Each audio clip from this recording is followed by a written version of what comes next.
Donc, j'étais écartelée entre le mal de vivre et la flamboyance. Et j'étais déchirée, j'étais profondément déchirée. J'étais une jeune femme vraiment déchirée entre ces deux polarités-là. Et c'était extrêmement souffrant de vivre comme ça.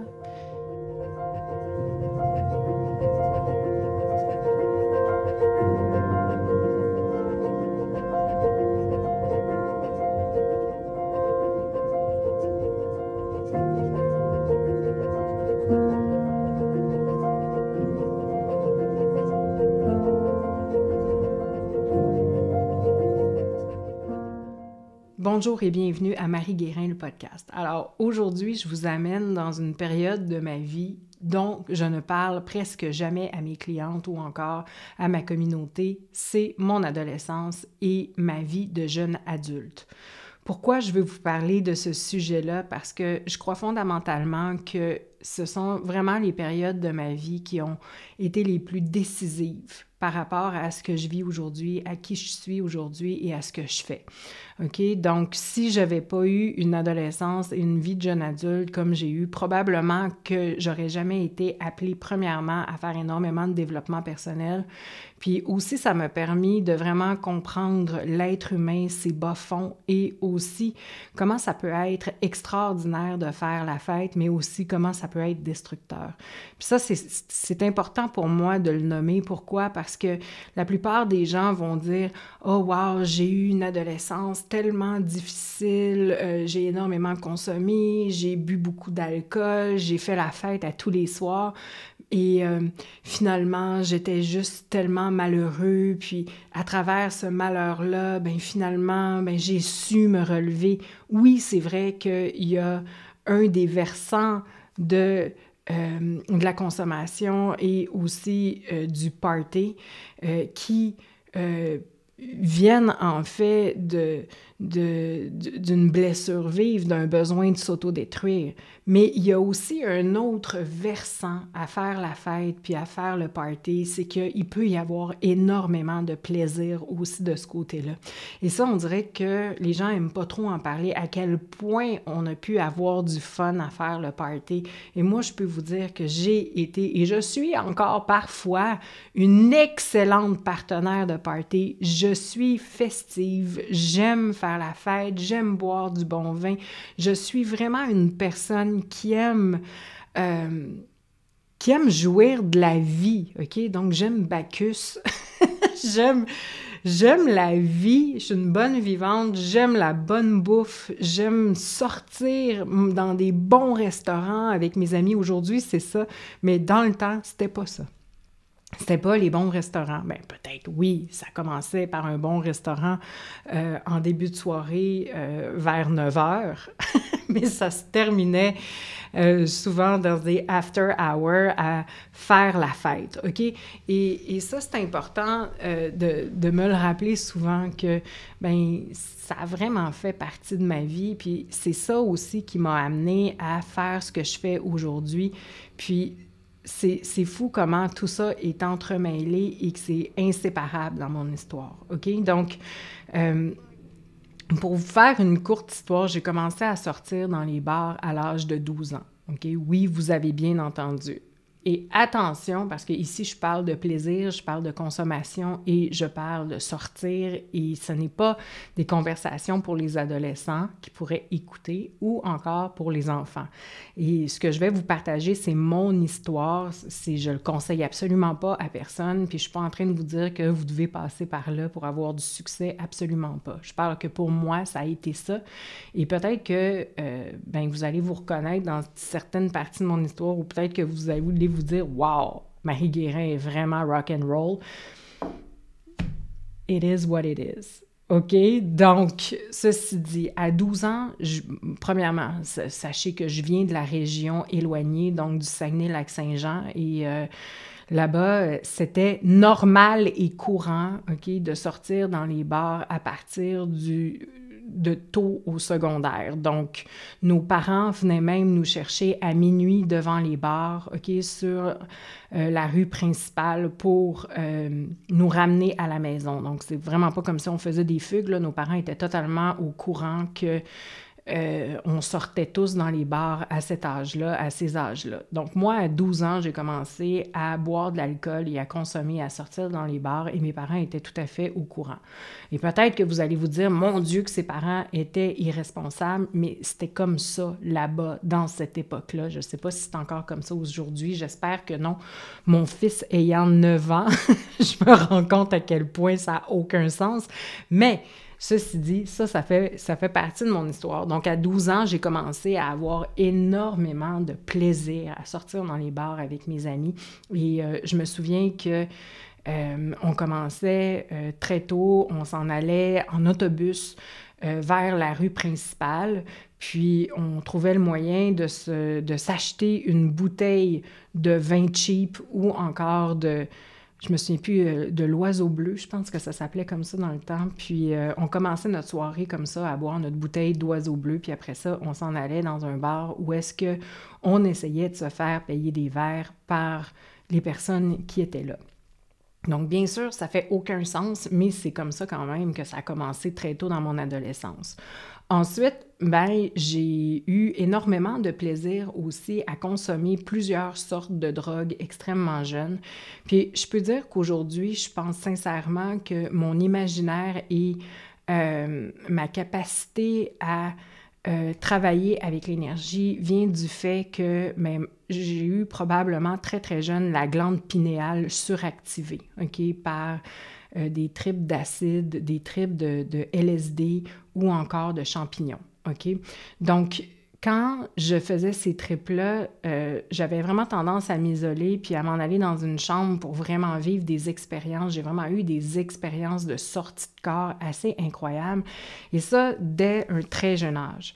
Donc, je pense réellement que ça a eu un effet sur mon cerveau qui, aujourd'hui, j'ai vraiment un imaginaire un imaginaire qui est hors de ce monde. Puis je dis pas que pour avoir un imaginaire hors de ce monde, il faut consommer du LSD. Attention, je suis pas en train de dire ça. Je parle de mon histoire et ce que j'ai pu remarquer avec ce que la consommation a fait sur moi. Donc, j'ai eu des expériences de sortie de corps extrêmement jeunes et j'ai eu des expériences d'hallucination, par exemple, sur les champignons magiques extrêmement jeunes. Et on le sait, hein, les champignons magiques et le LSD sont aujourd'hui utilisés dans des cérémonies spirituelles par plusieurs personnes. Sauf que moi, dans le temps, je faisais ça tout seul, absolument pas accompagné, mais je suivais pas le groupe. J'avais vraiment tendance à aller m'isoler dans une pièce puis à vivre ce que j'avais à vivre. Puis je me rends compte aujourd'hui que ça a probablement été ma porte d'entrée dans le monde spirituel sans le savoir, parce que je ressortais de là avec vraiment une vision qui était tellement grande. C'est comme si j'apprenais à sortir de mon corps, rentrer dans mon corps. J'apprenais à avoir des visions incroyables par rapport à ma vie future qui se sont réalisées. J'avais des grandes prises de conscience aussi. Donc, très jeune, j'ai été attirée par ça. Et tout mon environnement tendait à ce que ce soit facile que j'ai une vie comme celle-là. Quand j'étais au secondaire, je tombais en amour avec un homme qui s'appelait Mathéo. Un homme. C'était un jeune homme qui s'appelait Mathéo, qui avait 1 an de plus que moi. Et Mathéo était très, très exotique parce que il faisait partie d'un programme qui s'appelait AFS. Et ce programme-là amenait des jeunes de partout dans le monde, dans un pays, pour apprendre la langue pendant 1 an. Et Mathéo, c'était un Italien, puis il était arrivé au Saguenay. Et j'étais totalement tombée amoureuse de lui. Et lui a aussi vraiment fait partie de la suite de mon histoire sans le savoir. Il m'a ouvert les portes à ce qu'allait devenir ma vie. Et la vie, j'ai des frissons quand je pense à ça parce que je fais vraiment des liens. Donc, si je n'avais pas connu Mathéo, ma vie aujourd'hui ne serait pas comme elle est aujourd'hui. Tu sais, c'est fou des fois comment on se rend compte que tout a un sens. Tout ce qu'on vit, que ce soit bon, que ce soit difficile, que ce soit fantasmagorique, que ce soit exaltant, excitant, c'est vraiment comme le battement d'aile d'un papillon a un impact sur tout ce qu'on vit.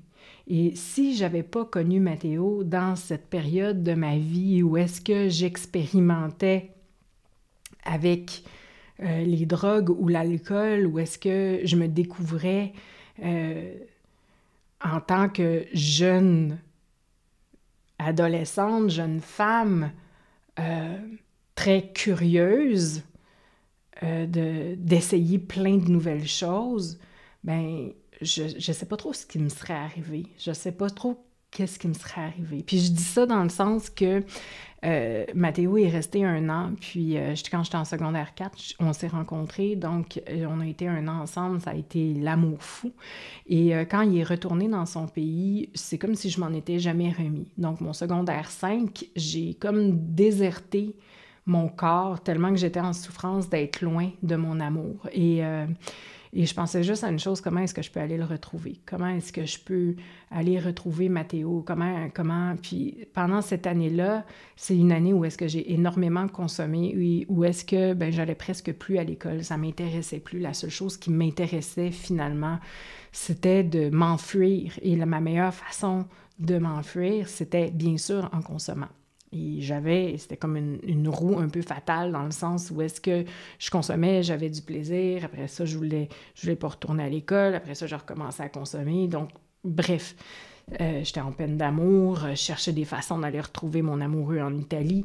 C'était assez intense. Donc, moi et Mathéo, on s'écrivait 1 lettre par jour. Puis, dans ce temps-là, je n'avais pas Internet, donc on pouvait pas communiquer ensemble. Et donc, on s'écrivait 1 lettre par jour. Puis quand ça arrivait au Saguenay, je recevais des paquets de 7 lettres parce que la poste passait 1 fois par semaine. Donc, j'avais les 7 lettres qu'il m'avait écrites puis envoyées à chaque jour. Puis de son côté, ça faisait la même chose en Italie. Donc, quand j'ai terminé mon secondaire 5, finalement, j'ai réussi à terminer mon secondaire 5. Je me suis dit, ça n'a aucun sens, je ne peux pas continuer de cette façon-là. Ma vie n'a pas de sens ici. Et j'ai commencé à recevoir tout plein de compliments de personnes qui me disaient « Hey, toi, tu pourrais être mannequin, t'as-tu déjà pensé à ça? » Donc, j'étais une grande fille, j'étais une belle jeune fille, j'aimais la beauté, j'avais beaucoup de style aussi. J'étais reconnue pour avoir énormément de style. Et finalement, j'ai fait un voyage à Montréal. Je suis allée dans une agence de mannequins et c'était l'agence de mannequins la plus reconnue à cette époque-là au Canada, qui s'appelait Giovanni. Et quand je suis allée, ils m'ont tout de suite acceptée. Et ils m'ont dit, est-ce que tu aimerais ça voyager? Nous, on fait voyager nos mannequins en France, au Japon, tu peux aller aux États-Unis, à New York, ou encore tu peux aller en Italie ou à Londres. Bref, ils m'avaient parlé comme ça des pays où je pourrais voyager. J'avais dit, moi, il y a une seule place qui m'intéresse, c'est en Italie. Et c'est là qu'ils avaient fait des premières photos de moi, ils les avaient envoyées dans leur agence sœur en Italie et j'ai été acceptée par une grande agence de mode en Italie. Et c'est là que tout a basculé pour moi. Et quand je dis que tout a basculé pour moi, puis que, en fait, ça a été le début de la plus grande école de ma vie, parce que c'est à partir de ce moment-là où est-ce que j'ai commencé à m'éduquer. Et ça, je le pense réellement. Pas parce que mon amour de la consommation n'était pas là. Au contraire, en fait, j'avais des propositions de fêtes à tous les soirs. Il y a des garçons qui s'appelaient des PR, donc des jeunes hommes, des PR qui nous attendaient, les filles, après nos castings pour nous proposer d'aller dans des restaurants ou dans des bars parce que les restaurants et les bars avaient compris que leur meilleure carte d'affaires, c'était de remplir les restaurants de mannequins pour attirer de la clientèle masculine qui avait de l'argent. Donc, j'avais des milliers d'opportunités pour faire la fête et en plus, mon amoureux habitait à 2 heures de route de Milan où j'habitais. Donc, pour moi, c'était le meilleur de tous les mondes. Non seulement je pouvais voir mon amoureux à tous les week-ends, mais en plus, j'avais à chaque soir des opportunités extraordinaires de faire la fête. Donc, c'est pour ça que C'est pour ça que je disais tout à l'heure que Mathéo, s'il n'avait pas été dans ma vie, peut-être que j'aurais jamais cherché pour devenir mannequin, peut-être que oui, peut-être que je serais pas allée en Italie au départ, ce qui aurait peut-être été une bonne chose, mais il y aurait peut-être eu un peu moins de fêtes. Mais bref, je suis partie en Italie très jeune et j'ai fait ma première épicerie là-bas à Milan, juste pour vous donner un peu le contexte. Donc j'arrivais là, une jeune femme qui aimait faire la fête, qui en avait dedans, qui avait du chien tout le tour de la tête, qui cherchait des mille et une opportunités pour faire le party, qui avait pas eu nécessairement des très bonnes fondations familiales et des bonnes fondations personnelles. Donc, j'étais pas quelqu'un qui avait de la stabilité. Tu sais, je vois des jeunes de 16 ans qui sont beaucoup plus matures ou qui sont beaucoup plus sains que je l'étais. Donc, c'était un peu la promesse de ce qui allait s'en venir. Donc, vous voyez le portrait, là, la fille de 16 ans qui arrive sans défense à la quête de party en Italie.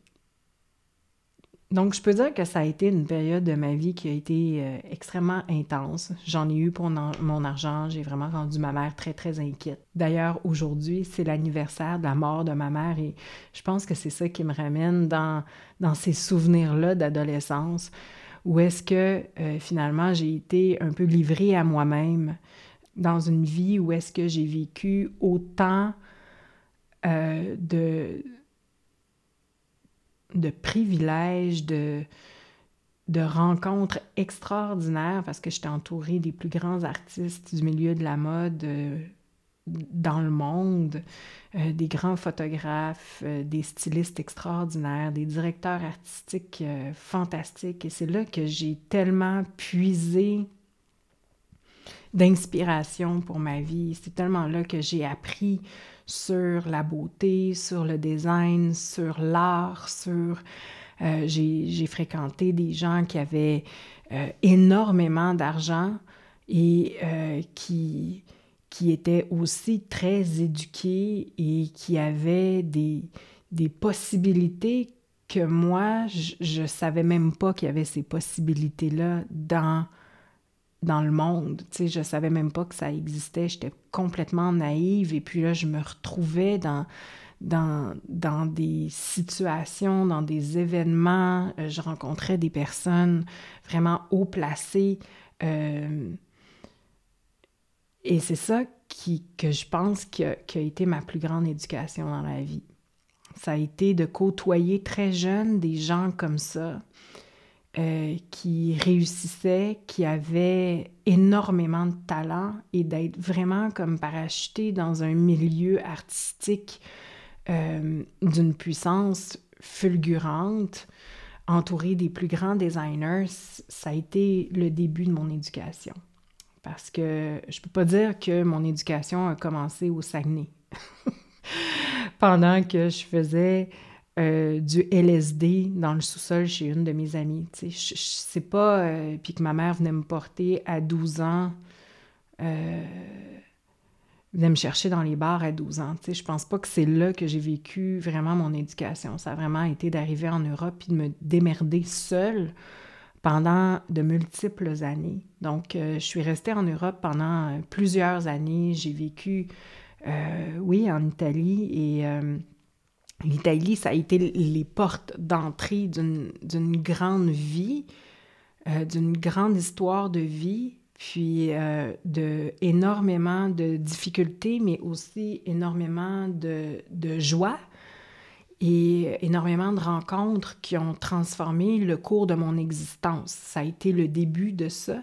Et ça a duré pendant plusieurs années. Je me suis ensuite établie à Londres. Ensuite, je suis passée par l'Allemagne.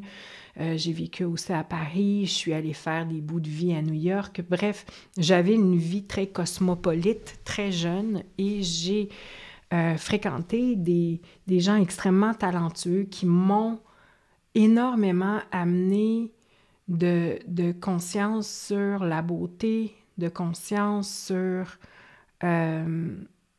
le design, de conscience sur la vie européenne qui était tellement différente de ce que je connaissais.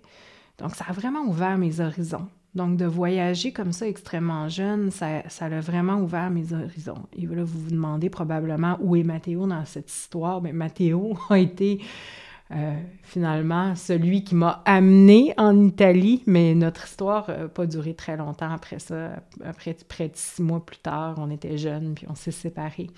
Et ainsi va la vie qui va, comme dirait Jean Leloup. Donc, on s'est séparés et moi, j'ai continué mon petit bonhomme de chemin, mais je dirais mon grand bonhomme de chemin, parce que j'étais quand même grande et perchée sur des talons hauts. Et j'ai parcouru l'Europe sur mes talons aiguilles, de casting en casting, de shooting photo en shooting photo, de défilé de mode en défilé de mode, et aussi de fête en fête, de party en party. Donc, des parties, j'en ai vu, hein, des parties extraordinaires, j'en ai vu.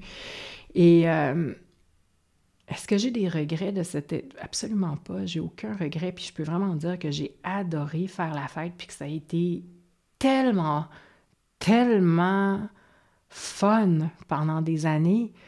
Mais de l'autre côté, et là, je ne vais pas mettre la tête dans le sable, de l'autre côté de ce grand plaisir-là, de ces rencontres-là, de cette impression-là d'avoir tellement de valeur parce que j'avais une carrière qui était florissante, parce que je réussissais, parce que j'étais reconnue, parce que,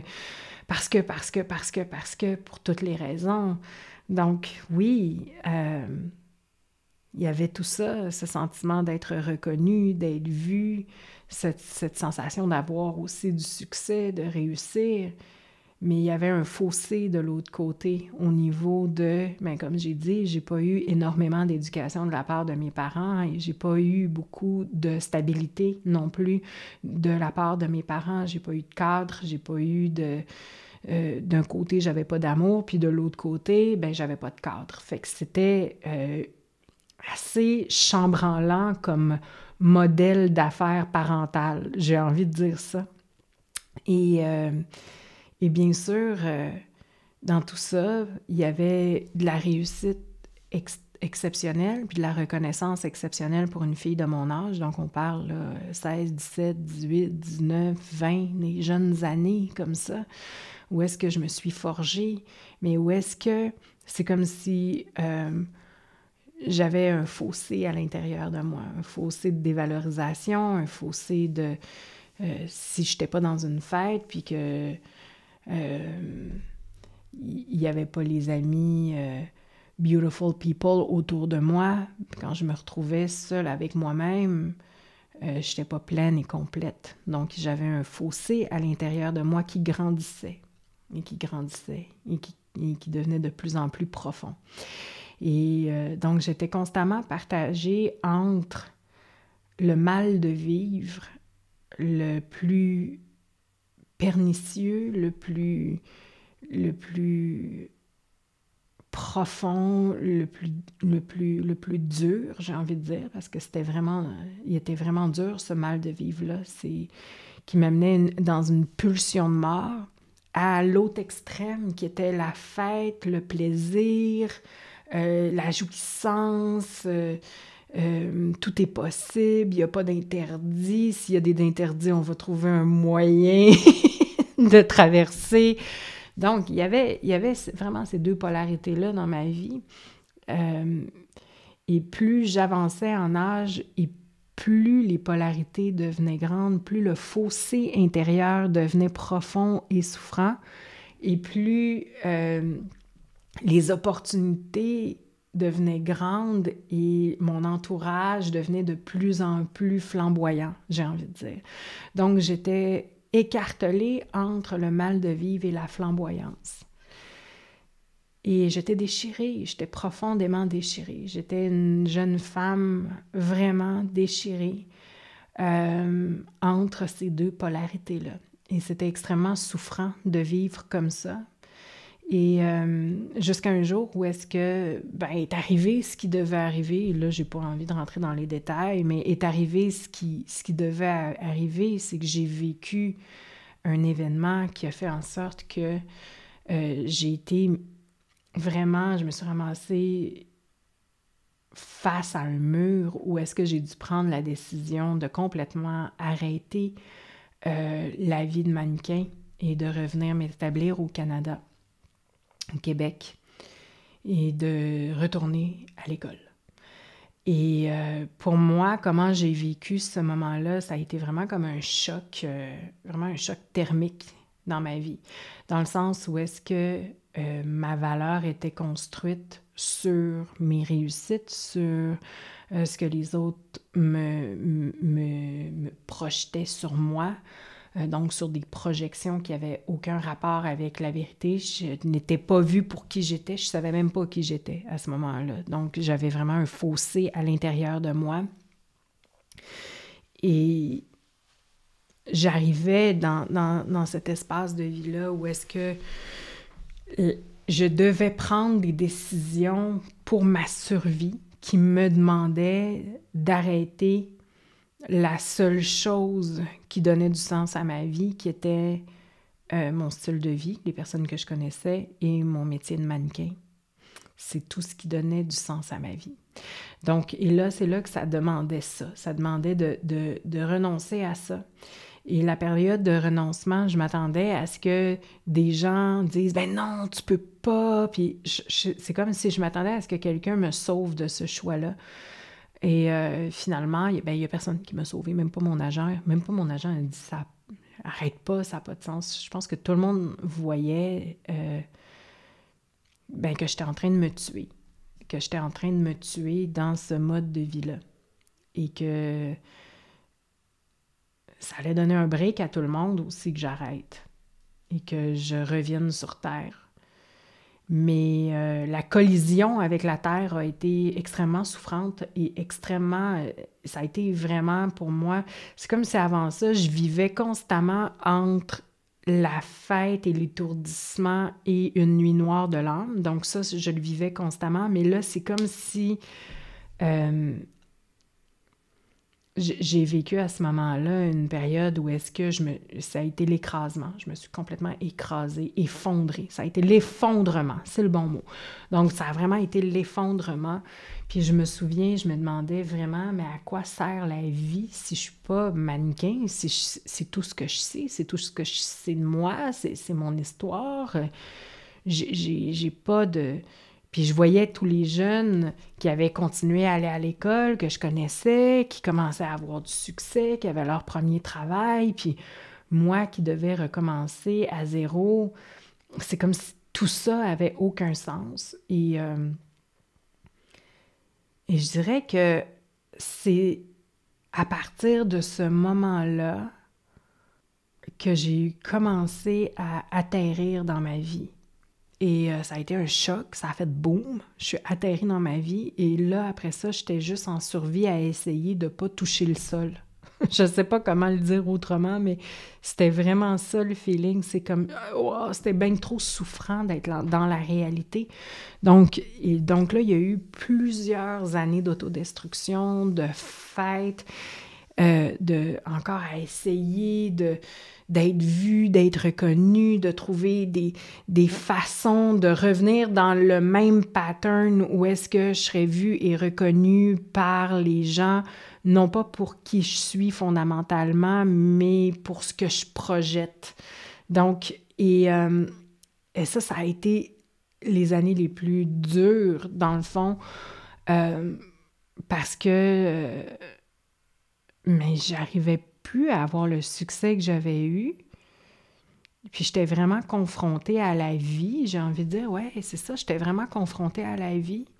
Et c'est vraiment là que les stratégies que j'utilisais auparavant ne fonctionnaient plus. J'arrivais plus à m'en sortir, j'arrivais plus à... C'est comme plus je gagnais en âge, plus j'étais écartelée, plus ça faisait mal. Moins je trouvais de joie de vivre à faire tout ça. Puis... je passais d'une nuit noire de l'âme à une autre. J'avais l'impression qu'il y avait toujours un petit nuage au-dessus de ma tête, puis qu'il pleuvait, puis j'avais surtout pas de structure interne. Je ne savais pas comment être. Je ne savais pas qui être. C'était tellement souffrant. C'est comme si je n'avais pas les codes de comment me comporter en société, comment me comporter en relation, comment construire une relation, comment se construire une vie. C'est comme tous ces apprentissages-là, mais tellement fondamentaux qu'on apprend quand on est jeune, je les avais pas reçus, ces apprentissages-là. J'avais pas fait ces apprentissages-là. J'étais comme une adulte qui avait pas d'ancrage intérieur. Et je me laissais barouetter par la vie, par la fête, par les hommes, par name it. J'avais pas d'ancrage à l'intérieur de moi. Et ce qui a été vraiment exceptionnel pour moi, ça a été, à un moment donné, j'étais en train de tout perdre. J'avais un amoureux, j'avais parti une entreprise, parce que j'essayais de partir des entreprises, j'essayais de me créer une vie, mais les entreprises que je créais, c'était des entreprises de production événementielle, mais de party. Donc, je faisais ce que j'avais compris. J'étais super bonne en direction artistique. J'avais un œil créatif, j'avais une créativité débordante, puis je le mettais au service de party. C'est sûr que ça marchait, mais est-ce que, je veux dire, c'était un enfer. Je m'étais créé un enfer finalement parce que je sortais à tous les soirs. Si c'est pas moi qui faisais le party, qui créait le party, ben j'allais dans d'autres parties. C'était vraiment rendu un lifestyle pour moi de faire la fête. C'était mon travail, c'est tout ce que je faisais. Et puis à un moment donné, ben je m'étais pris une associée, puis ça n'avait pas bien fonctionné avec la personne. J'étais en train de tout perdre. Puis à un moment donné, c'est ça, j'étais dans mon lit, je me souviens, puis j'ai appelé une de mes amies qui était thérapeute, puis j'ai dit, je pense que j'ai besoin de prendre une rencontre avec toi, je vais pas bien. Et elle m'a dit, j'attendais que tu me demandes, je voulais pas t'en parler, mais moi, je peux pas te voir, ce serait pas éthique. Ce serait pas éthique de ma part de te voir, mais j'ai quelqu'un à te référer si tu veux. Et j'ai accepté. Et quand j'ai accepté ça, qu'est-ce qui s'est passé pour moi? Là, je venais de serrer la main, j'ai envie de dire, j'ai serré la main de Dieu.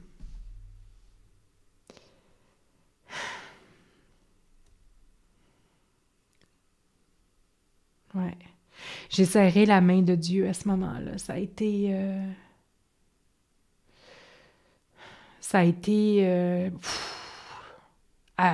avoir su où est-ce que cet appel-là et cette proposition-là de me donner la référence d'une thérapeute allait me mener dans quel chemin de vie. Parce qu'il y a eu le avant cet appel-là et le après, dans le sens où est-ce que ça s'est fait sur plusieurs années, mais il y a vraiment eu un avant et un après, dans le sens où est-ce que j'ai accepté de prendre la référence, j'ai accepté de prendre rendez-vous avec cette personne-là et je me suis retrouvée devant une femme qui en avait vu d'autres. Elle n'était pas impressionnée par moi et elle était assise devant moi puis elle avait énormément d'expérience. Bien sûr, cette amie-là savait que je devais être devant une personne qui avait énormément d'expérience parce que j'étais une wise et j'allais bien sûr essayer de détourner de détourner cette personne-là. Donc, elle m'avait proposé les services d'une femme qui était une de ses mentors et cette femme-là a su lire en moi comme jamais personne. Donc, je me suis retrouvée devant une personne... Tu sais, je dis souvent à mon fils, on n'apprend pas à un vieux singe à faire des grimaces, mais elle, c'est probablement comme ça qu'elle me regardait à ce moment-là. C'est probablement comme ça qu'elle me regardait à ce moment-là. On n'apprend pas à un vieux singe à faire des grimaces. Donc moi, j'essayais d'y en passer des petites vites, mais elle voyait toutes mes stratégies pour pas aller à l'intérieur de moi, pour pas aller toucher à l'intérieur de moi, pour pas aller toucher là où c'est pas confortable. C'était absolument impossible de déjouer cette femme-là. Et après la rencontre, moi, j'espérais juste que... Moi, je pensais qu'en une rencontre, ça serait réglé, là. Tu sais, je m'en allais vraiment pas. D'ailleurs, moi, je jugeais les gens qui allaient en thérapie, je jugeais les gens qui allaient en coaching, je jugeais le développement personnel. C'était vraiment pas pour moi. J'étais au-dessus de ça. Bref. Puis de toute façon, je venais d'une famille où ça, c'était pour les faibles, OK? Donc, de consulter, c'était pour les faibles.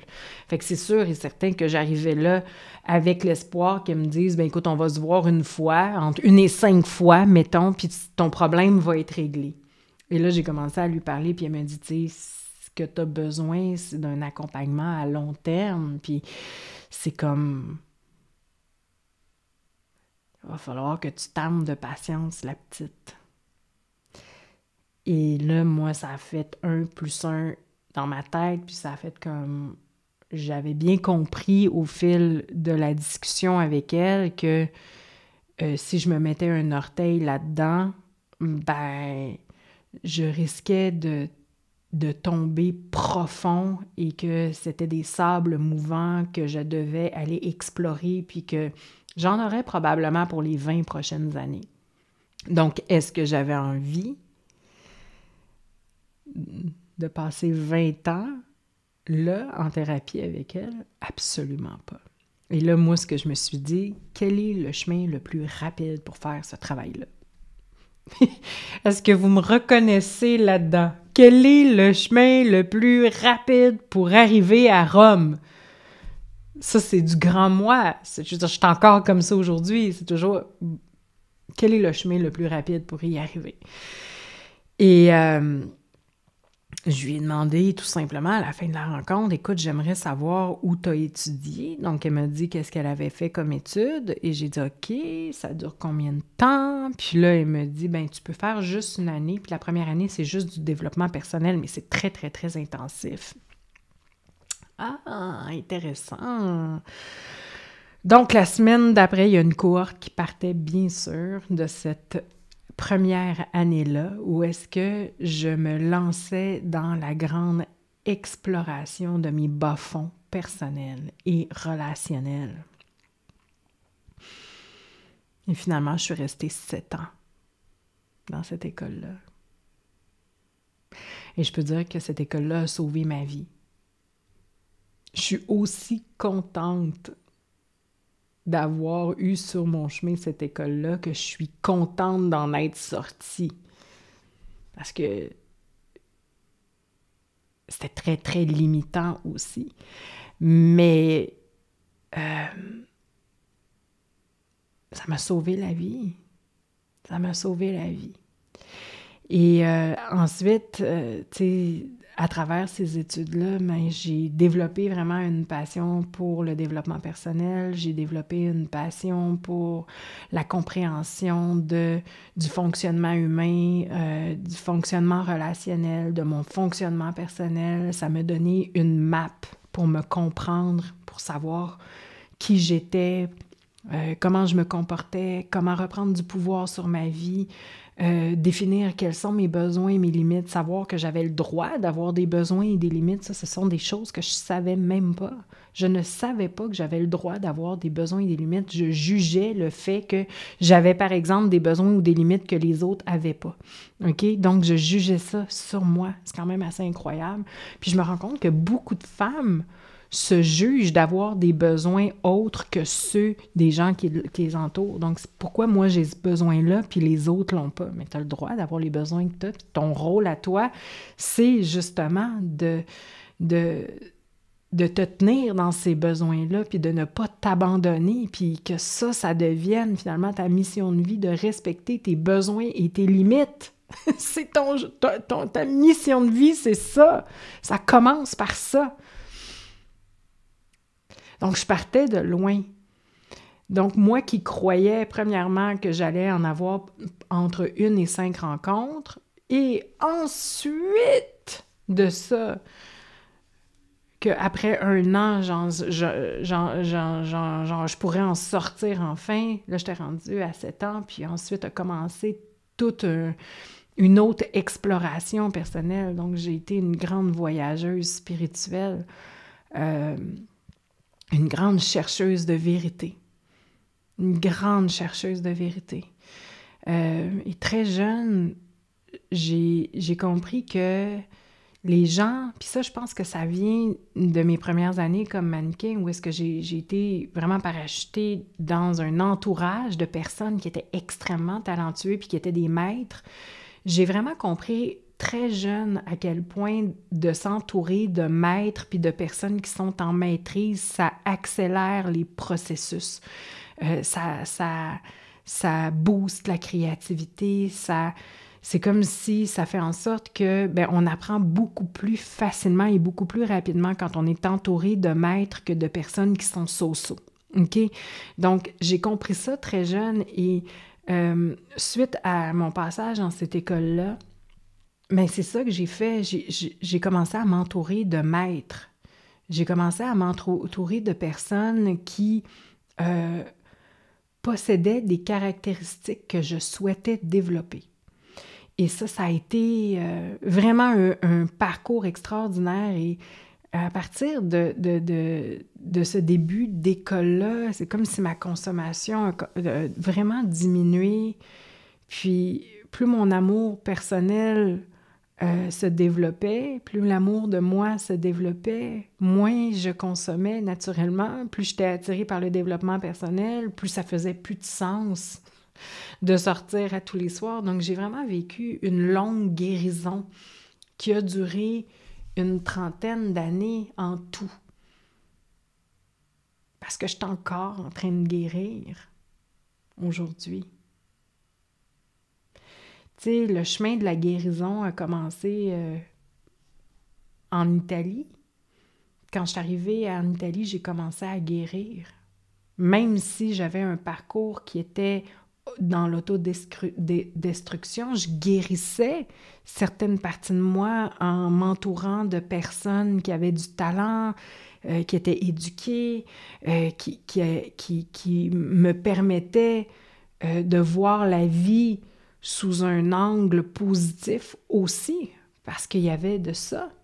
J'ai été entourée de maîtres. Et ça, c'était de la guérison de mon enfance puis de mon adolescence qui était tellement, j'ai envie de dire, pauvre de beauté, de richesse, de noblesse. Donc, ça me permettait de guérir de ça. Donc, chaque étape de ma vie, même si je pouvais m'autodétruire dans certaines sphères de ma vie ou dans un versant de ma vie, il y avait de la guérison quand même. Donc, la guérison était toujours là. Mais les années où est-ce que j'ai traversé vraiment comme un chemin spirituel, ces études-là, pour ensuite aller à la rencontre de maîtres spirituels, aller à la rencontre aussi de la médecine chamanique, aller à la rencontre de l'énergie christique, parce que pour moi, ça fait vraiment partie de mon parcours. Il y avait de la guérison partout, puis il y avait de la compréhension partout, puis il y avait de la transformation partout, il y avait de la transmutation partout. Et plus je transmutais, plus je guérissais, moins m'intéressait finalement la destruction par les substances ou par l'alcool. Et est-ce que j'ai des regrets? Tellement pas. Tout ce chemin-là, c'était pour arriver à aujourd'hui où est-ce que je suis une femme épanouie, avec une entreprise épanouie, avec une famille épanouie, avec une vie épanouie, extrêmement simple, mais extrêmement épanouie et épanouissante. Puis je pense que pour moi, la plus grande guérison, ça a été de comprendre que less is more, puis que, en fait, autant quand j'étais plus jeune, j'étais à la recherche de reconnaissance extérieure, autant aujourd'hui que j'ai le succès que j'aurais souhaité avoir plus jeune, et moins j'ai besoin de la reconnaissance extérieure. C'est comme l'inverse plus j'ai du succès, moins je veux être reconnue. Avant, je voulais juste ça. Tu sais, j'entrais dans un endroit, là, j'étais insupportable. Là. Je regardais qui me regardait, puis qui me reconnaissait. Aujourd'hui, si je pouvais porter un masque avec une perruque pour être sûre de ne pas me faire reconnaître, ça serait parfait. J'ai vraiment des grosses résistances. Là. Moi, ma vie privée, c'est tellement quelque chose de sacré pour moi. Ma vie intime, c'est tellement quelque chose de sacré. C'est fou, la transformation. Donc, si j'avais eu le succès que j'ai aujourd'hui à cet âge-là, quand je le recherchais, je serais sûrement morte aujourd'hui.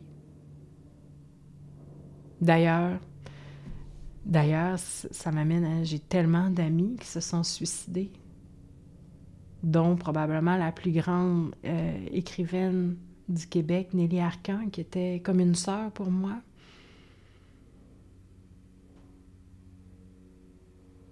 Tu sais, parfois je me dis que j'aimerais ça que Nelly soit là aujourd'hui puis de la rencontrer. De la rencontrer aujourd'hui, avec qui je suis aujourd'hui, comment j'aurais pu l'aider. Mais c'est pas ça qui s'est passé.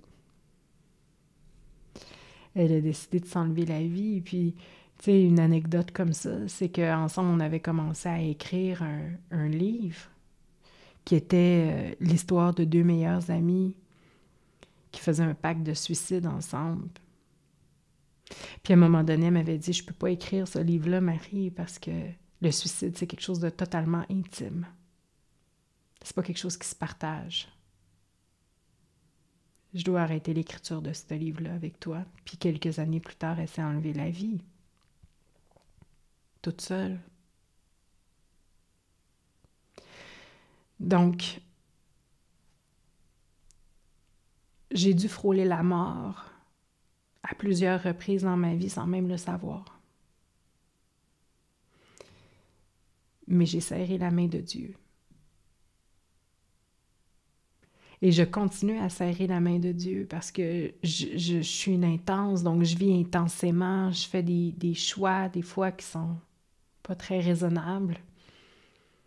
Mais je suis tellement protégée, ma famille est tellement protégée, j'ai vraiment une protection divine autour de moi. Et quand je regarde en arrière, puis que je regarde tout ce qui m'est arrivé depuis mon enfance, c'est presque un miracle que je sois encore là. Il fallait vraiment que des forces divines se disent « Elle », là, des forces angéliques se disent « Elle, il faut la protéger parce qu'elle va pouvoir aider vraiment plusieurs personnes. » Et ça me touche beaucoup de dire ça parce que ça arrive